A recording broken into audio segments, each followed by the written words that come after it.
Hi, everybody. Welcome to Mormonish. I'm Rebecca. And I'm Landon. And we are taping a special episode today. You may notice that we're wearing some accessories. You look very nice in your accessory, Landon.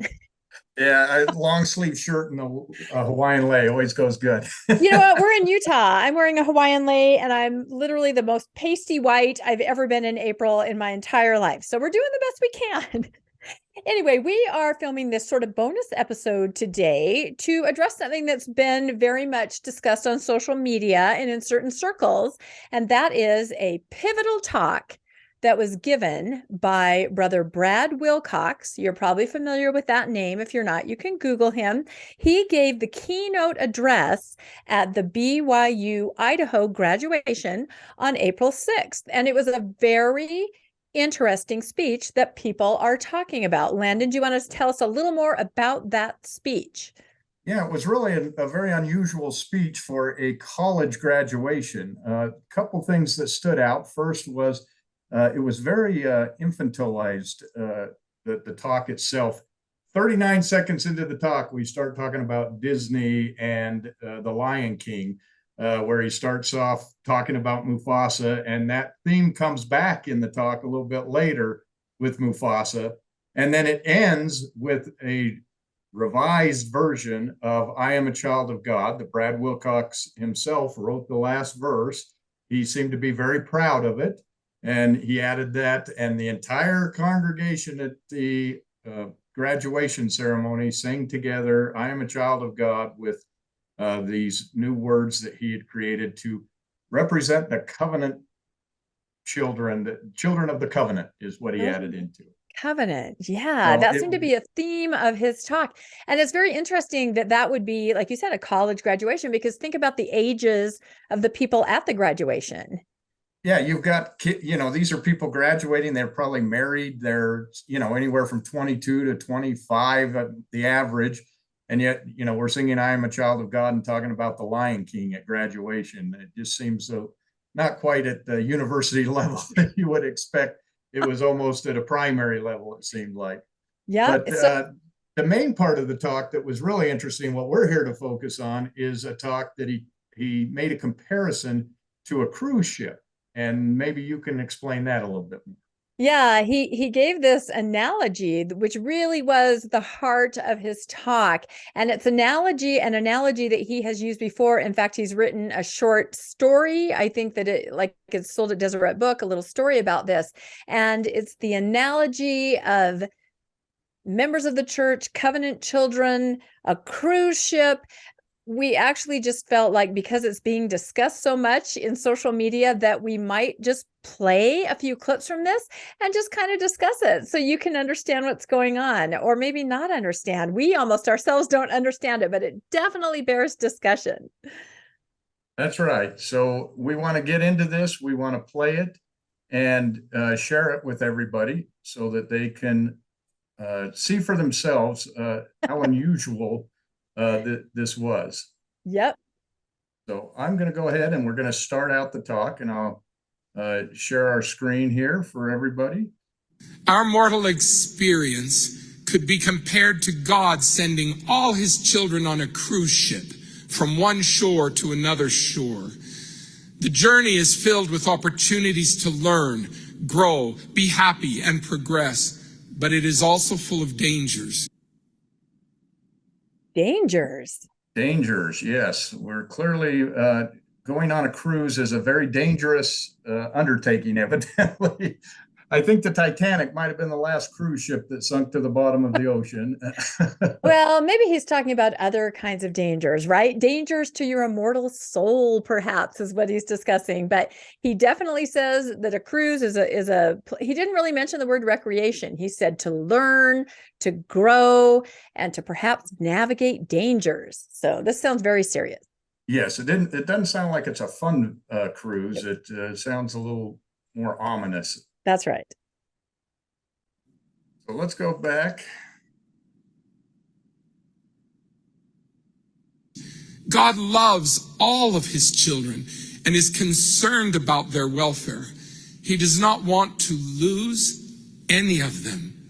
So he invites those who are willing to become members of his crew.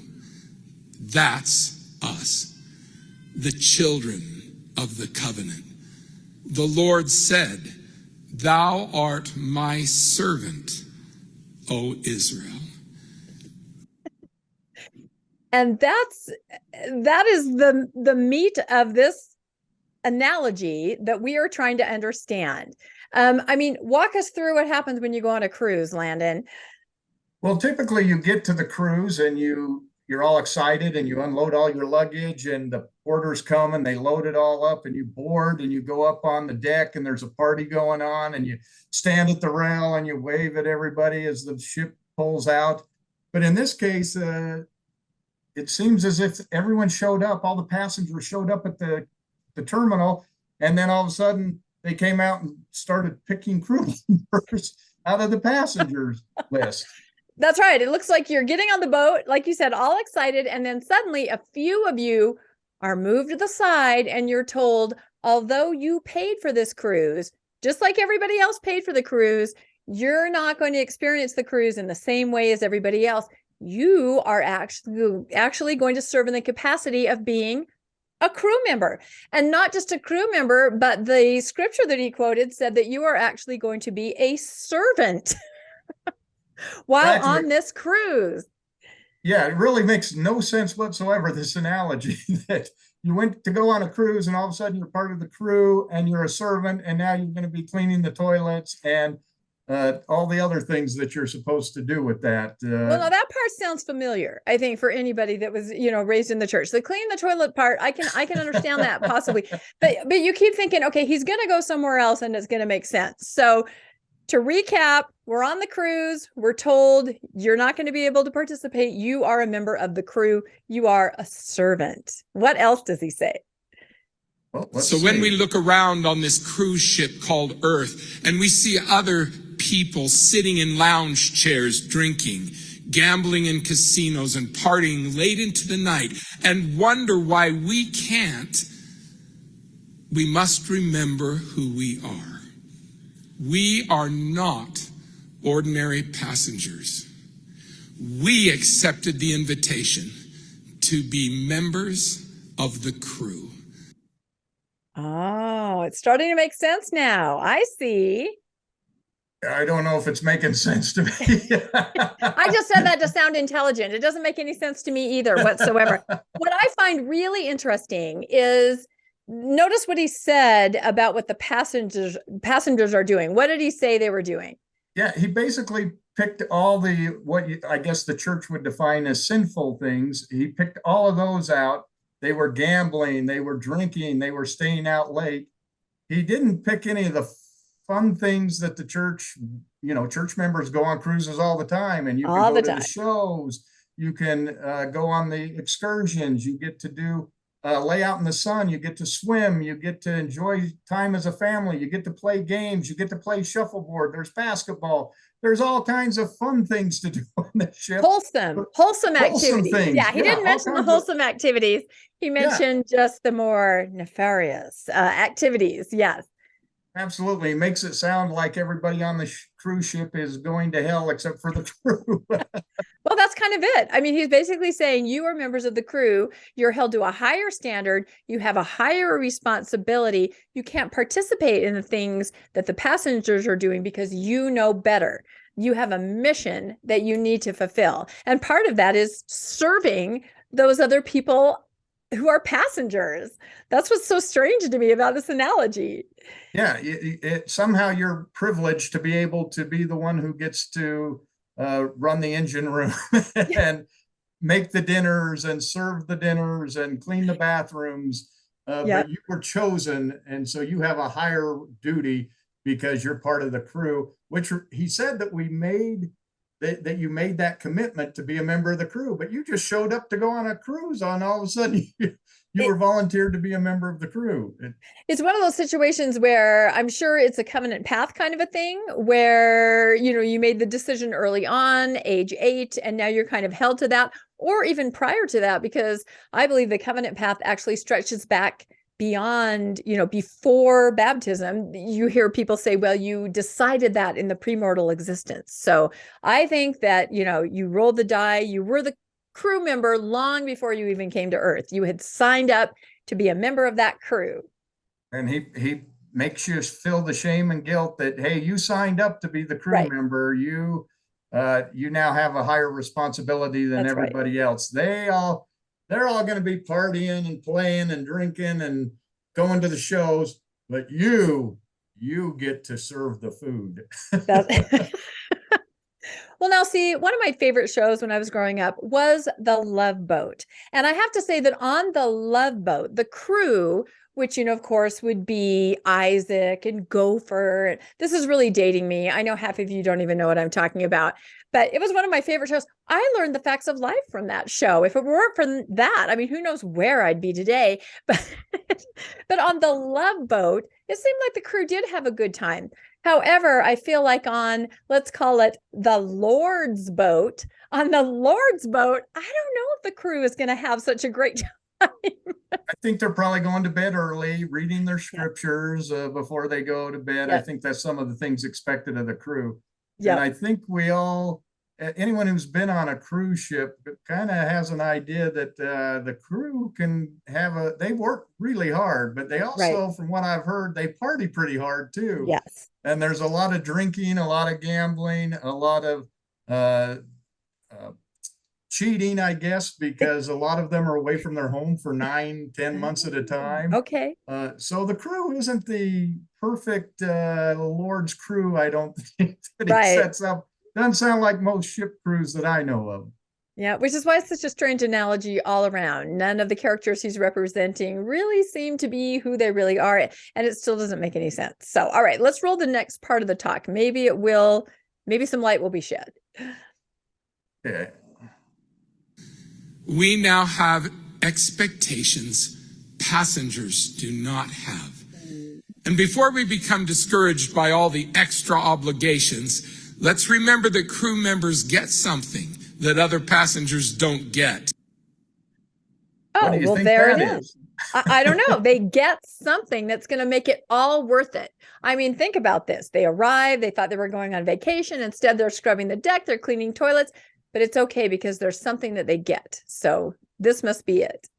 Must be. Compensation for their work. Compensation. As we keep, they get compensation for the work that they do.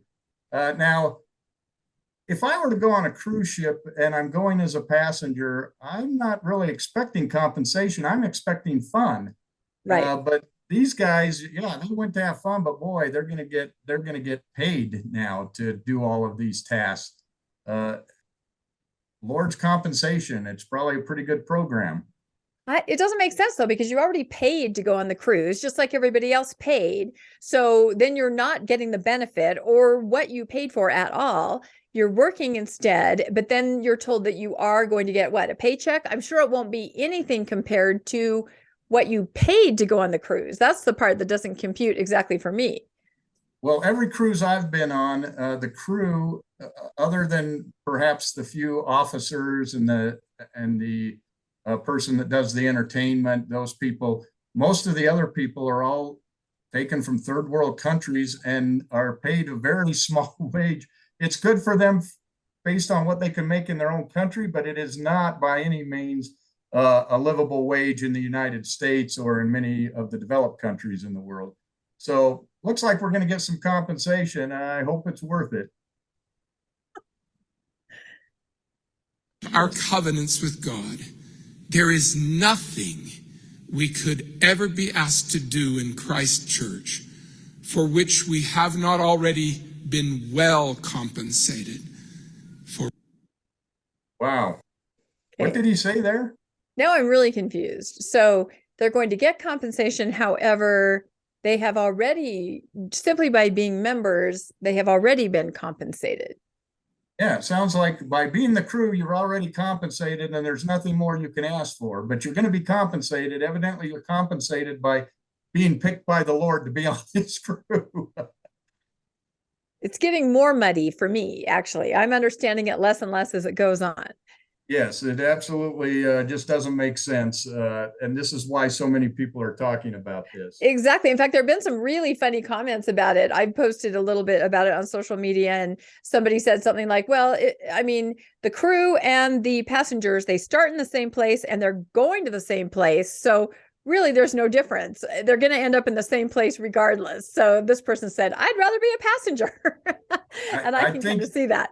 every one of us would. We can sit Yeah, there and get a pedicure, go to the gym, get a massage, and get there. Or we can do all the work the whole time and not enjoy any of the vacation simply to get to the other end and get compensated. Why did we buy the ticket in the first place if all we were going to do is get more money, but not take a vacation? The whole analogy falls apart here. it does.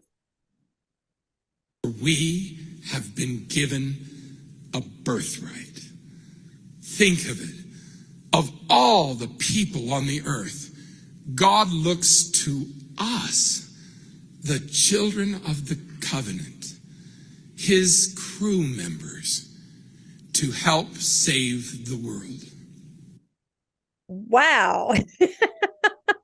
Now that's something I just have to say, that every time he says children of the covenant very seriously, I think of Children of the Corn. Again, that probably dates me, but that was a big movie in the 80s. So yeah, the whole thing, the birthright, the covenant, the saving the world. What do you think about all of that? Well, he seems to make a loop there. Yeah. He says that you're going to be compensated, and the way that you're going to be compensated is you're going to get a birthright. And the birthright is the fact that you now are his covenant people, which means that you get to be his crew.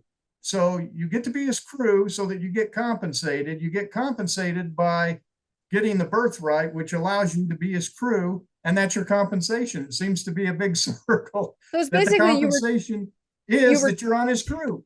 So it's kind of like you were chosen because you were chosen. Is that what it is? That's exactly how it sounds to me. The logic just makes no sense that you went to get on a cruise, and here you are ending up with this great birthright from the Lord, in that you get to be on his crew and you got to work the whole way across the ocean while everybody else played. And that seems to be the message that he's sending out there. That's why I'd be curious to see if they would have panned the audience, some of the expressions on the faces of the graduates, if they were loving it, eating it up, going, this sounds incredible. I get to scrub floors and clean bathrooms, and I decided to do that before I was ever born. I mean, or are they going, this sounds familiar, this is what I have been doing? or are some of them a little perplexed, just going, I'm not quite sure. I'd like to know some of the reactions of the people in the audience. Yeah, I think they may be saying, well, that sounds about right. Yeah, the that covenant sounds about people, right. I get to clean the church every Sunday.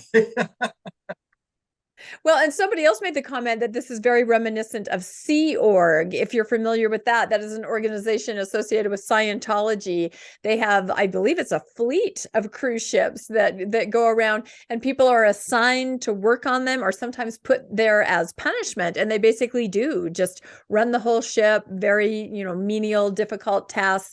And basically they are told, you're the chosen ones, you're here on Sea Org, you're going to save the world. Yeah, it sounds extremely familiar, almost identical. So I don't know if Brother Wilcox is trying to tell everybody we're actually Sea Org, or what he's trying to say, but it's very confusing.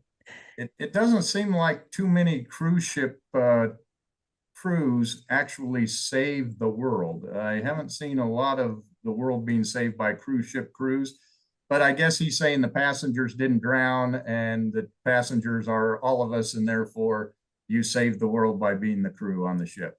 Maybe. And then you have to look at it like the passengers, they don't know that they need to be saved. I mean, they're too busy having a great time with family, reading a book in a lounge chair, eating at the buffet. They have no idea what danger they're in. Thank goodness for this little crew. He made it sound like there's only a few of you handpicked. Thank goodness that they're the ones that are going to make sure that the passengers make it through safely. The passengers are oblivious. They're just living their life. One thing is, though, the crew makes a large portion of their living actually comes from the passengers and the tips that they pay for them to help serve them. So there you have it. The world is tipping you and helping you make a better life, I guess. It's a whole nother level. And I feel like we might start seeing t-shirts that say Jesus's crew or something on it. Do you think maybe there'll be some merch possibly that's going to come out? I'm not sure. Like I said, it's the Lard's boat, right? That's The Lord's boat. I would wear a t-shirt that said the Lard's boat. That's right. I would.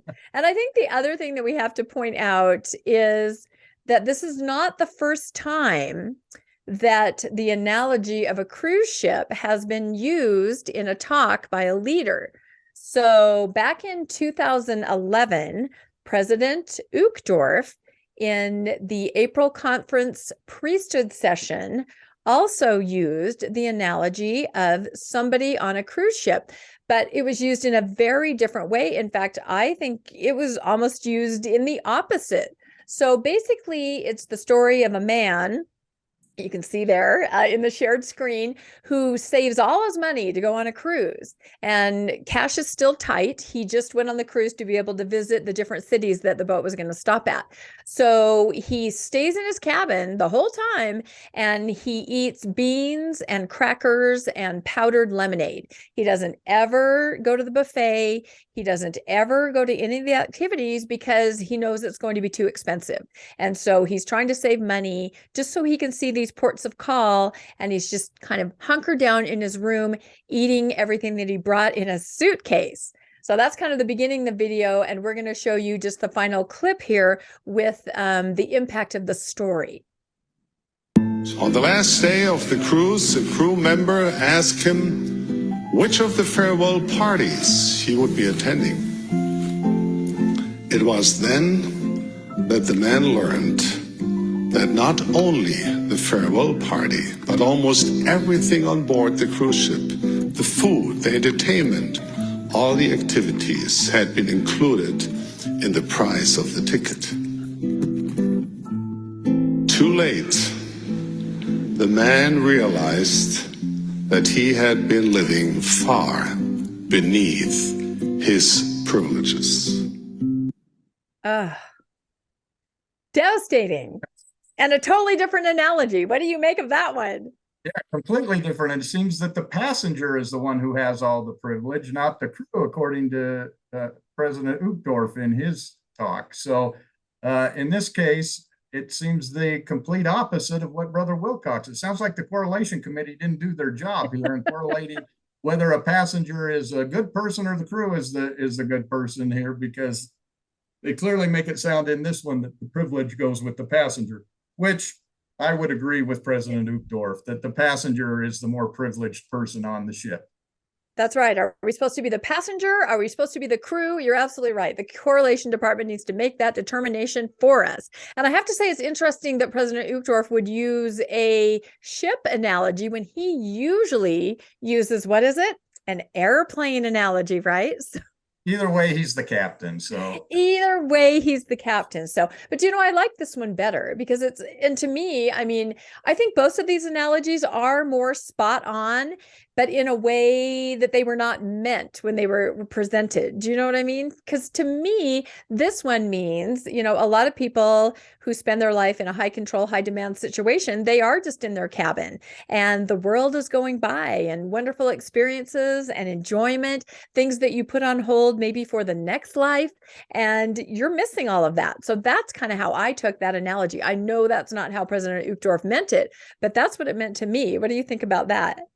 no, I agree. And likewise, the analogy by Wilcox, although it's not very conducive to the point he was trying to make, it almost makes the opposite point that, hey, you get to come and work and not get any pleasure or any fun out of this life. And maybe, you know, in the end, you'll be compensated on the other end somehow, but you're going to miss all the joy and fun and all that privilege that we just heard about in President Uchtdorf's talk. So it seems that they both have a realistic slant on them. But again, President Uchtdorf's an apostle. Brother Wilcox is just in the young men's presidency. So I think I'll go with President Uchtdorf on this one. Okay, there it is. We've decided. So we're going to disregard, maybe not disregard, take with a grain of salt, Brad Wilcox's analogy of the cruise ship, and we're going to go with President Uchtdorf's, and that's it. We would encourage all of you to actually watch the entire talk that Brad Wilcox gave, because there's a lot more to it, and it's very telling in a lot of ways. And like I said, it's been discussed quite a bit on social media, just with people trying to, I don't know, wrap their heads around exactly what he was trying to get across. So any final thoughts about either of the talks or cruises in general? I encourage to watch the talk, because it is very unique. As you watch it, you sit there and go, this is a commencement ceremony? Yeah. It seems really strange for a commencement speech, but it's only about 15 minutes long. Yeah. So it's not very long. Anyone can watch it. And the song, I Am a Child of God, he rewrote the words, but there's one or two places where it just doesn't quite fit. You can tell that the congregation struggled a little bit to fit those words in there. Yeah, I guess the question is, will they adopt those new words? It would be what, the fifth verse or the fourth verse? I can't remember how many verses there actually are of a child of God, but they definitely wanted to. He said there's never been one written about that we are children of the covenant. And again, that's a phrase that we're hearing over and over. 10 years ago, I think it was about, or maybe less, we started hearing covenant path. And I think all of us recognized, oh, okay, this is going to be big. This is what they're going to be talking about. And we've seen, as we've discussed before, the covenant path stretching back to baptism. You've already decided, and now to the premortal life, you've already signed up for this. So you're in this, honey. Sorry, that kind of an attitude, right? And so now you are actually being labeled yourself personally as a child of the covenant, which hammers home even farther. This is who you are. This is what you need to do. There's no question. And your whole purpose in life is to save the world as a child of the covenant, no matter what sacrifice you have to make to do it. Yeah, I think that's the bottom line. I think we debunked it. So I think now I wish I had like a little Mai Tai or something to drink, but I don't. All we have is this and that pineapple. So well, we are children of the covenant, so we have we to were and probably still are children of the covenant. That's right. So we're on that path. So anyway, all right. Thanks for listening, everybody, and take a listen to the entire talk from President Wilcox. You can find it. Just Google President Wilcox, BYU, Idaho commencement speech. It was on April 6th. So don't forget to like and subscribe, and press the notification bell if you would like to receive indications when another episode of Mormonish drops. So bye, everybody. Thank you. Thanks for joining us for another episode of Mormonish. We really appreciate our listeners and would love to hear from you if you have a story you'd like to share. You can email us at mormonishpodcast@gmail.com. You can also find us on Facebook, Instagram, and on our website, mormonishpodcast.org. And don't forget to look for us on YouTube and like and subscribe. Keep joyful, everybody.